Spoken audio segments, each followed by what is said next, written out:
تم ایسے شخص کا نقصان جان سکتے ہو جو ہاتھ اٹھائے دعا کو مگر دعا نہ کرے۔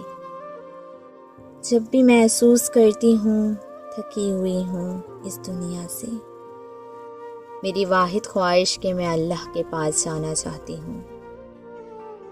اب جو بھی میرے ساتھ چلتا ہے میں اسے کہتی ہوں مجھے چھوڑ دے، کیونکہ مجھے پتہ ہے اس نے مجھے اگلے مرحلے میں خود ہی چھوڑ جانا ہے، خود ہی چھوڑ جانا ہے۔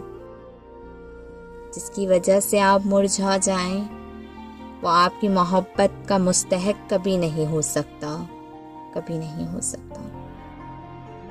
کتنا عجب ہے نا، جب لوگوں کو آپ کی ذات میں سکون اور ٹھہراؤ محسوس ہو، جبکہ آپ کی زندگی طوفانوں کی زد میں ہو۔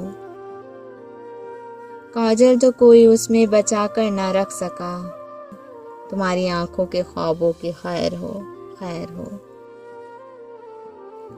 حقیقت صرف اتنی سی ہے کہ سب سے خوبصورت وہ چہرہ ہے جسے مشکل میں آواز دینا آسان لگے، باقی یہ دراز قید، چیل آنکھیں، گوری رنگت سب بے معنی ہے، سب بے معنی ہے۔